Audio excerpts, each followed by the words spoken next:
Big Ben is suggesting a Green Bay reunion in Pittsburgh. Mike McCarthy as coach, Aaron Rodgers as QB. Take a listen. Mike McCarthy is an offensive-minded veteran coach, guy that's been there, done that. He has Pittsburgh ties, so he understands the Steeler way. Positive side to him coming in here would be the potential of Aaron Rodgers coming back, right? They have a relationship together. Now, I don't know what the relationship is, but I assume that it's good enough. They won a Super Bowl together. You could bring his offense in. Everyone know the offense. He would feel super comfortable.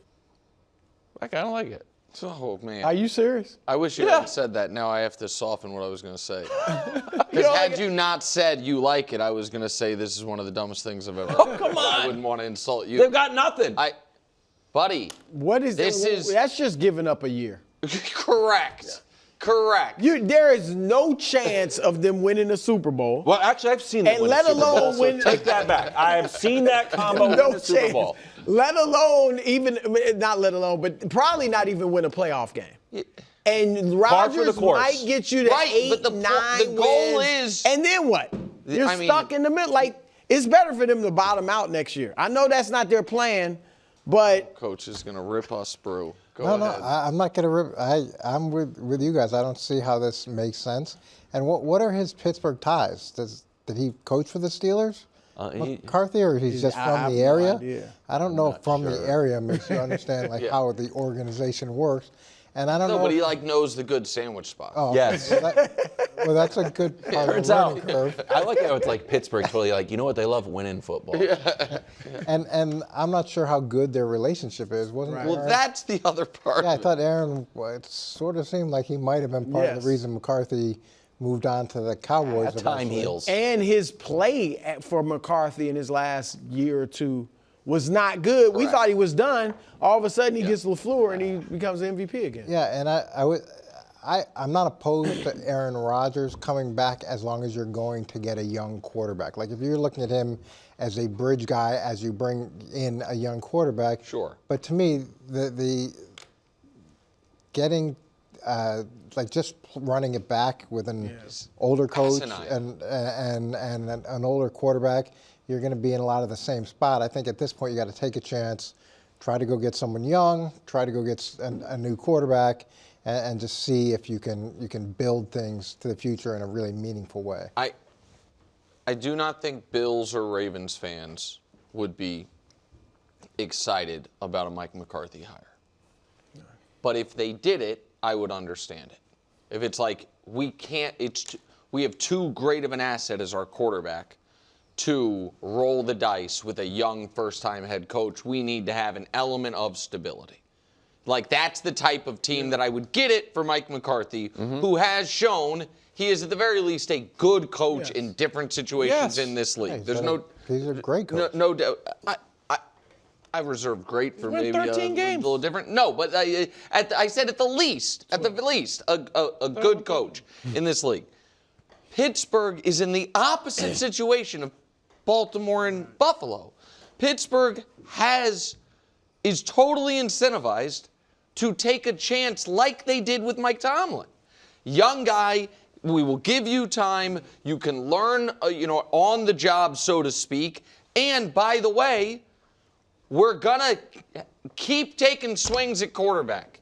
We got to. What we're not gonna do is re-sign a guy who would start the season as the oldest day one starter in league history, not named Tom Brady. And We're not going to do hit that. the reset on the defense. You can't have the oldest, highest paid Yes. defense. Right. It might be time to hit the reset button. Absolutely. And try to compete for the next 10 years, just not be in the middle of And the they road. have the benefit of Pittsburgh, I think, in doing this on the fly, but I would imagine is the only fan base of the 31 that if you were to take a poll and be like, hey, would you prefer 9 wins next year or 3? 3 would win. I think that fan base is, now they would prefer 13 more than any of them, but that fan base is not going to kill you if you, now your worry is that you would long-term bottom out, which is a concern, but they can do it for a year. Pittsburgh, aren't you? I don't know if it's a rebuild. He said a week ago. It's from Brooke Pryor. Who said this? I think one of the Roonies. I'm not. Okay, sorry, go ahead.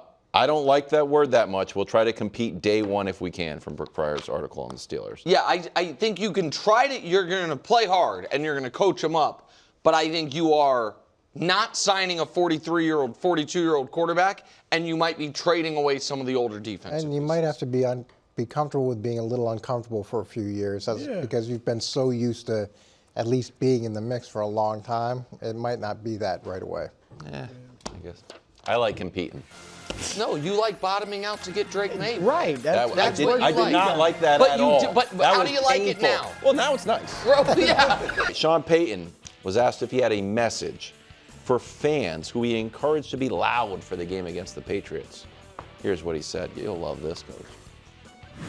Coach, for about the past month, you've had a message to fans every single week about noise. Do you have a message for them this week with being the final game? Well, they're going to have plenty of rest after this one.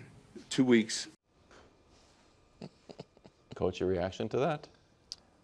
Well, I don't think this is arrogance. I think this is trying to project confidence. And in a situation where you're playing your backup quarterback, maybe he believes that firmly in it, but this feels more like, hey, I'm going to make sure everybody knows how strongly I feel about our chances to win with Stiddy. You know, it wasn't even Stidham, it was Stiddy. And now I saw that Vrabel was asked about it, and he said, we've got plenty of motivation. But I can tell you, the first time we were playing the Steelers in the AFC Championship game, they had talked about how they were doing the logistics for the Super Bowl and getting tickets set up and hotel rooms set up. And I remember when, we talked about that, and when we beat them, our guys were asking the players, hey, can I get those hotel rooms you got?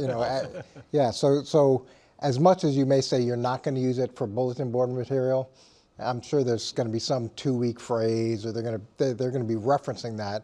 But I get where Sean's coming from. This could be a situation where everybody's like, oh my God, we're playing with the backup quarterback, and he's projecting that no big deal, we're ready to roll, and we're locked in. I just realized what's about to happen. This is going to be the worst moment I've experienced on this show. Why? I just realized. No.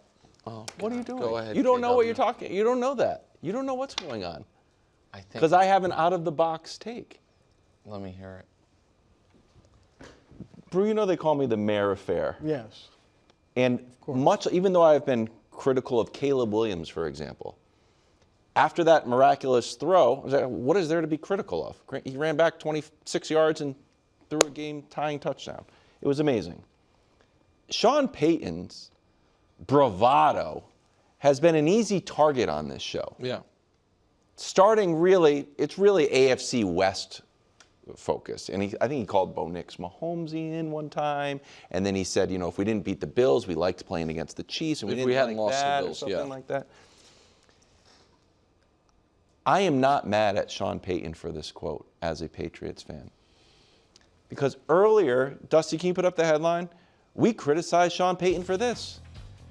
This Broncos team is capable of winning the Super Bowl. He said that on August 4th, and we all laughed at the guy. But it turns out he was right. That team was capable of winning the Super Bowl, and if Bo Nix didn't get hurt, maybe they would have. That being said, it does count as bulletin board material. God, dog it. And because the Chiefs are no longer, at the risk of sounding mean, relevant, I will make my first foray to the board. The door of destiny bulletin board. Dun, dun, dun, dun, dun, dun. Bob, just like you, Nick. Small. This is just fantastic. Like you. Dun, dun, dun, dun, dun, dun. Yeah, it's harder than it looks. Exactly. Dun, dun. You look like a fool. Dun, dun. And why is it this size? Great job. I'm anticipating that we have a lot of people talking trash leading up to the Super Bowl, and it's empty because, the Jets don't talk a lot of trash, to be honest with you. The Panthers don't talk. We had a pretty easy schedule. It's kind of a naked board. There you go. The new bulletin board. Coming up next, Patriots banners. We're not leaving the segment, but it's okay. That was well done. I had the destiny. I gave you the destiny. You're giving it back to me. Team of the year in the running, finalist. Well done, Wild. Thank you. But I do agree with Coach. I love this from Sean Payton. Really? And I'm sure it was calculated, I would think. But he, watching the full clip, not just cutting it almost looked like he said it matter-of-factly, like just he's that confident with Stidham. And whether it was calculated or it just came out that way, it does to me, his confidence, from the moment he announced that Bo Nix was, out for the season, he has shown nothing but confidence in Stidham and their ability to win. And I'm sure that's, spilling over into the locker room with the players. So I do like, I like Payton saying this. I love him saying this. Do you buy that spilling over to the locker room? Oh, you think the players are like, we got this? No, not arrogantly, but I don't think we got this, win. but I don't think they feel like we're screwed. Right. That's what I think. And I don't think this is the only thing he's doing to project confidence in that building. That's just what he's doing publicly. Yeah. He's doing other things that are projecting confidence in that building that I'm sure will come out after the game. Very interesting. Head over to Good Morning Football. No, I don't think so. All right. I'm sure Good Morning Football talked about Drake Maye. I'm positive there. I didn't watch the full program, but I'm sure they did. But they also talked about Brandin Cook. We're going to do that later. In a second. Good Morning Football talked about Drake Maye. We're going to do our own version of Drake Maye stuff.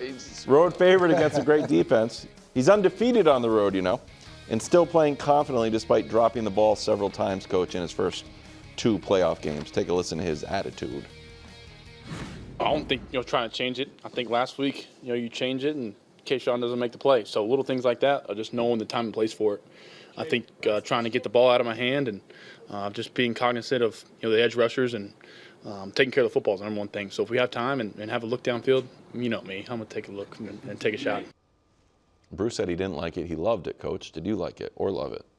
Yeah, I like it, and I think there's going to be real opportunities for him. And I think it's going to be in conjunction with the scheme, because there's a difference between taking your shot and taking advantage of an opportunity. So you got a press corner, man-to-man, post safety. Okay, that's time to take a shot. Or hard sell play action. You got the deep over. It's time to take a shot. You've got the protection is going well. You've set things up, and you take those shots. It's important that he does that, and I think he can hit some of those. Now, that to me, though, there's a difference between those opportunities and being reckless. You can't hold the ball against this group. It can't be. I've decided that this is my moment to take a shot because I think a shot is needed. It's got to be, this is the time I'm going to take a shot because this is when the shot is available. Right. And that's a big distinction. And listen, one of the reasons he's been so good against pressure and he's been so good at passing numbers against the blitz and all these things is because he stands in there. And it's also one of the reasons his sack numbers are so high. And these playoffs, his fumble numbers have been high. And this is my concern for this game, because if they play in the Super Bowl against the Rams, who I think, with respect to the Pats defense, are going to be able to score points, then I think you have to be, some boom bust plays for the Pats. Against a backup quarterback, I feel like they need to just be careful with the ball. And if we coach, here are Drake's fumbles on passing plays so far these playoffs, and this is not a quick pressure at all. He feels the pressure, steps up, pump fakes, and still decides. Well, Nick, look at how quickly the dude's passed. No, but hold on. But, Coach, I understand he is passed. But Drake Maye knows it, sees it, and then still rears back to throw the pass. Yeah, he's getting grabbed. He's getting grabbed, and instead of eating it, it's like, I'm going to try to make a play. Let me show you the next one. This is the same. Okay, here's the next one. Again, the offensive line was not good on this play. But he sees it, knows it, and still is like, I'm still going to make it. Tucks it, and then is like, no, I'm still going to try to do it. The Texans game, it was more of the same. Is that the first one? You're inside your own 10. This is a quick pressure. There's no doubt about it. But it's in front of him. He sees it's there. He still says, I'm going to try to make the play, and then show the next one. The next one, and there's time, and he's reared back. And so there is a time and a place to be like, man, we've got to go make a play. But look at this one. The reason you wouldn't think this is going to happen, see how you've got help from the back? There's not, like I'm just saying from his perspective, he knows not only does he have the left tackle, but he's got two people on that pass rusher. The last thing that's you're the one thinking. that Will Campbell was talking about. But that's where you're thinking like, I'm not getting pressure from over there. I don't doubt that. My point is, the other thing that I think and I think Drake Maye's awesome, but a more experienced quarterback would be thinking, it's 21-10 with 30 seconds left in the first half against a team whose quarterback's thrown 4 interceptions at this point. The only way Houston goes into the half with any type of juice is if I turn the ball over. Now, they recovered this fumble, so you know what I mean? So it ended up being fine. Mm-hmm. It's also why I'm not as generous on the Hail Mary as you, because he tried to turn it over 2 plays before the Hail Mary interception. But like that, to me, Brew, is the concern, that he doesn't need, and we don't have to run the last one, Dust. Like the last one was, we can run it if you want. The last one was just a quick pressure, but and it's hard to blame him. This is the one that, to me, was the least on him. That is a quick pressure from his blind side. The other ones, it felt like he had the opportunity to just eat it or be more conservative, bro. Well, obviously, you don't want him to be reckless. I like that he said the number one thing is protecting the ball. And I'm sure he went into the Houston game thinking the same thing. But there has had to be a focus on that this week. Like, look, we can't afford turnovers. The only way they can beat us is if we turn the ball over and all that. But I think he has to be himself, Coach. I agree with you. Like, I don't think he can go into this game. Like, some people might say, look, it's a backup quarterback. You don't have to score 30 points. Just be conservative, and don't make mistakes. But that, to me, is playing not to lose versus playing to win. And I think they have to go out there and play to win. Now, again, don't be reckless and stuff, but he's taken shots all year. He's been the best deep ball thrower in the league. So I just think he has to have the mentality. And as a coach, I don't really want to take that away from him either. I think you've said it before. Sometimes a young guy is best, you don't know what you don't know. And again, you can't be reckless. You have to walk a balance. But I want him to have an aggressive mindset and be ready to burn him. And one of the things that I said when we talked about Drake Maye early and Kevin was talking about the doorstep to destiny, sacks were a real issue in the early part of the season, and it got a lot better. And even though I put the offensive line on the bud list, sacks it is a combination of both the quarterback and the offensive line. So he does have accountability there. It is frustrating the fact that they've gone from, that he's doubled his sack total, percentage-wise in the playoffs. But to Nick's point, you don't want him to totally go into a shell, but more games in the NFL are lost than won, and this game could be lost more so than won, especially considering you do have a backup quarterback situation. I think I'm ready to go on to Good Morning Football. It's a good idea, KW. Good morning Football. That's quite a tease. Had Brandin Cooks on the show, and he talked about his catch that wasn't. I like the honesty. Nick, your reaction? Yeah, I mean, this is not productive. This is par for the course. This team, they whined about the tush push for 5 months after their last playoff loss. In my contemporary, the last team that really whined about something for months. This has only been 5 days, but for months after, was the Eagles and the field in the Super Bowl, because it was such a weird. People don't remember the Super Bowl 3 years ago. When the Chiefs had the ball, they played on turf. When the Eagles had the ball, they played on grass. Unconventional. A lot of guys delays. Were in there. They had to. It was European so weird. Soccer. They're bringing the grass. And again, correlation, causation, I don't know, but that was the year the Eagles team tanked at the end. It also feels like so much of football culture is accountability. You know what I mean? And this feels like whining. And I know Brandin Cooks wants to be back with the Bills next year. Like, I think they probably hope to have him back. I don't look at it as a guy who's like, that was my last game and I got screwed. Like, I don't think it's productive. I don't think it's good. I don't think blaming the refs, particularly for what was the correct call, is the way to go about things. Yeah, it's funny. I run into people all the time who still complain about the tuck rule, with Tom Brady, and they said, that was a fumble. And it's like, yeah, the ring's still there. Right. So you can complain about it all you want. It's not going to do anything. It doesn't matter. And things have already changed dramatically. That whole organization has turned over because of catch, no catch. So to Nick's point, the only people that care are Buffalo fans. Look, I agree with you guys, but if I was in Brandin Cook's shoes, I'd probably be saying the same thing. It probably makes him feel better that it was a catch. I caught that. That's what people, it's like a defense mechanism. But I don't think it was a catch. I think it was the right call on the interception. And, you saw him after everybody talks about Josh and Deion Dawkins crying. He was crying too. And I think he probably feels like he let the team down as well. It's a tough catch.